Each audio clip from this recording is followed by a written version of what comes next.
আজকে তোমাদের একটা মাটনের রেসিপি দেখিয়ে দিই। খুব সহজ পদ্ধতিতে এবং খুব তাড়াতাড়ি হয় এটা।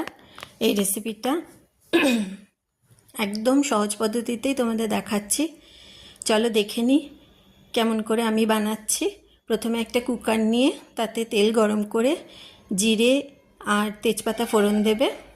তারপরে দেখো আমি পেঁয়াজ কুচি আর লঙ্কা কুচি দিয়ে দিলাম, কাঁচা লঙ্কা দিয়ে দিলাম। এরপরে একে একে গুঁড়ো মশলাগুলো দেব।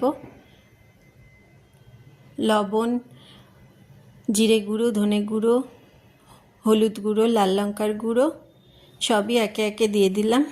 এবার সেটা দিয়েও কিছুক্ষণ ভেজে আদা রসুনের পেস্টটা দিয়ে দিলাম।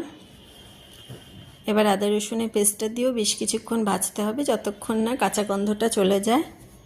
এরপরে দেখো আমি টমেটো অ্যাড করে দিয়েছি।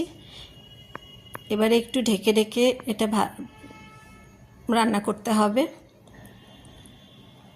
যতক্ষণ না টমেটোটা গলে যাচ্ছে ততক্ষণ অবধি ঢেকে ঢেকে রান্না করতে হবে।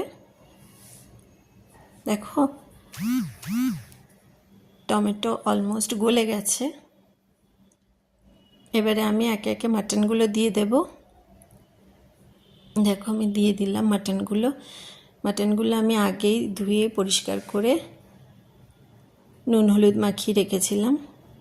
এবারে দেখো আমি আলুগুলোও দিয়ে দিলাম। আলুগুলো যেহেতু ছোট ছোট আলু ছিল তাই আমি আর মাঝখান থেকে কাটিনি, গোটা গোটাই আলু ব্যবহার করেছি। আর আলুগুলো আমি ভেজে রাখিনি, এগুলো একেবারে ছোট ছোট আলু তো তাই গোটাই দিয়েছি, কাঁচাটাই দিয়েছি। এবারে এই ঢেকে ঢেকে কিছুক্ষণ রান্না করতে হবে। দেখো কষাতে হবে ভালো করে।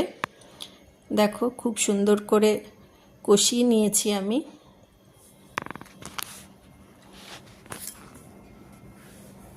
এবারে জল দিয়ে দিলাম। জলটা তোমরা তোমাদের আন্দাজ মতো দেবে, তোমরা কতটা গ্রেভি খেতে পছন্দ করবে সেই অনুযায়ী জলটা দেবে।